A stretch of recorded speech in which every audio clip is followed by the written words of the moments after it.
The gospel for this service is from Matthew. Jesus went about all the cities and villages, teaching them in the synagogues and proclaiming the good news of the kingdom, and curing every disease and every sickness. When he saw the crowds, he had compassion on them because they were harassed and helpless, like sheep without a shepherd. Then he said to his disciples, "The harvest is plentiful, but the laborers are few. Therefore ask the Lord of the harvest to send out laborers into the harvest." Then Jesus summoned the 12 disciples and gave them authority over unclean spirits to cast them out and to cure every disease and every sickness. These are the names of the 12 apostles. First Simon, also known as Peter, and his brother Andrew, James, son of Zebedee, and his brother John, Philip and Bartholomew, Thomas and Matthew the tax collector, James the son of Alphaeus and Thaddeus, Simon the Canaanite, and Judas Iscariot, the one who betrayed him. These 12 Jesus sent out with the following instructions: go nowhere among the Gentiles and enter no town of the Samaritans, but go rather to the lost sheep of the house of Israel. As you go, proclaim the good news. The kingdom of heaven is near. Cure the sick, raise the dead, cleanse the lepers, cast out demons. You received without payment, give without payment. Take no gold or silver or copper in your belts, no bag for your journey, or two tunics or sandals or a staff, for laborers deserve their food. Whatever town or village you enter, find out who in it is worthy and stay there until you leave. As you enter the house, greet it. If the house is worthy, let your peace come upon it. If it is not worthy, let your peace return to you. If anyone will not welcome you or listen to your words, shake off the dust from your feet as you leave that house or town. Truly, I tell you, it will be more tolerable for the land of Sodom and Gomorrah on that day of judgment than for that town. See, I am sending you out like sheep in the midst of wolves, so be wise as serpents and innocent as doves. Beware of them, for they will hand you over to councils and flog you in their synagogues, and you will be dragged before governors and kings because of me, as a testimony to them and the Gentiles. When they hand you over, do not worry about how you are to speak or what you are to say. For what you are to say will be given to you at the time. For it is not you who speak, but the Spirit of the Father speaking through you. Brother will betray brother to death, and a father his child, and the children rise against parents and have them put to death. And you will be halted by all because of my name. But the one who endures to the end will be saved. When they persecute you in one town, flee to the next. For truly I tell you, you will have not gone through all the towns of Israel before the Son of Man comes. The gospel of our Lord.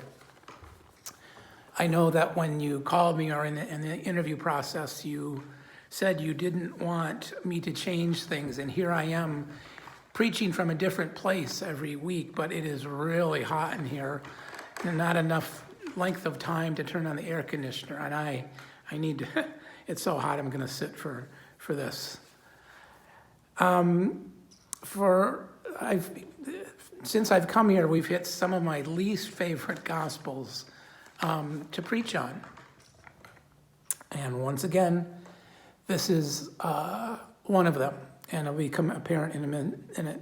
I mean, it's interesting, and I know Matthew writes to the Jewish people, or Luke writes to the Gentiles, but it's a questioning thought to wonder why Jesus says, don't go into the towns of the Samaritans or the Gentiles. But the thing that gets me most is the shake the dust off your feet. A person I know left a church a long time ago and said they were shaking the dust off their feet, and it was a superior act. They felt that the people, others weren't as Christian as them, and so they were shaking their dust off their feet. And I can't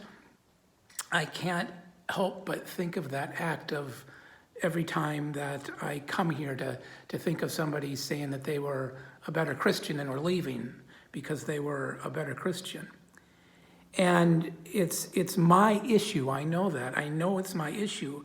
I'm letting that incident from the past get in the way of hearing this gospel for what it means. That's my issue, and it's what I need to do is shake off my struggles because it gets in the way of hearing the gospel when I keep letting this thing in the past cloud my hearing of this now. There's lots of instructions in here. Don't take 2 tunics, do this, do that. I wonder if I could remember all that.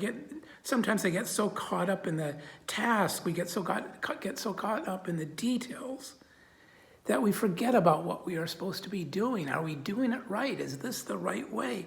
Make sure we do A, B, and C. But in fact, these instructions make it easier, I think, for the disciples. Don't worry about these things. Just get out there and proclaim the good news. Move on. Don't get caught up in the details. Proclaim the good news. Cure, cleanse, heal. Don't get caught up in the details. Don't worry about the little things. Just go out there and proclaim God's love.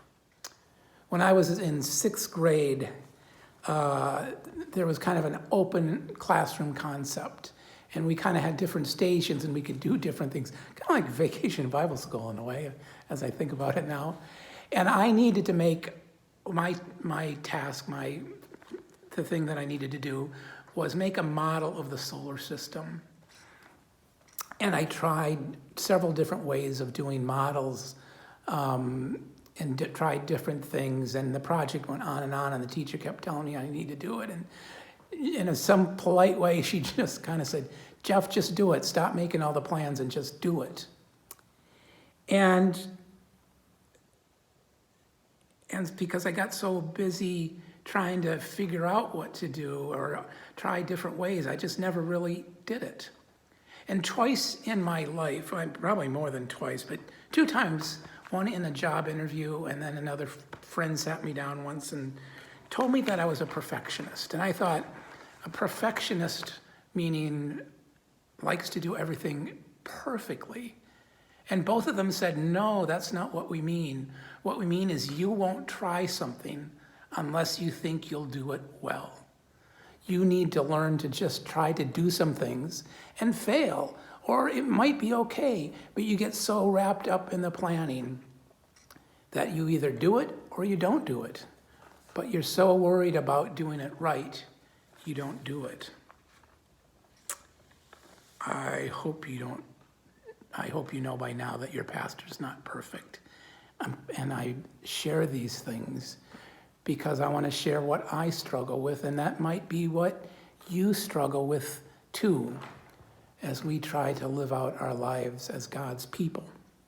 I hope you weren't looking for a perfect pastor because you missed on this one, but you missed on one that's willing to share about the struggles that are real as we try to figure this out.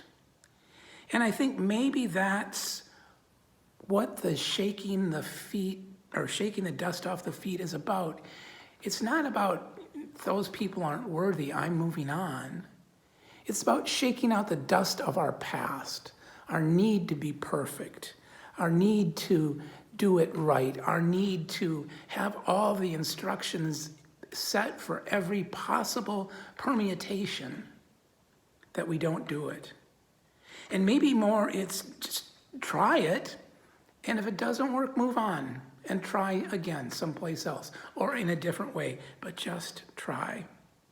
We can get so caught up in the details, the planning, the meetings, the organizing, the making sure every detail is all set, when the most important thing is to do.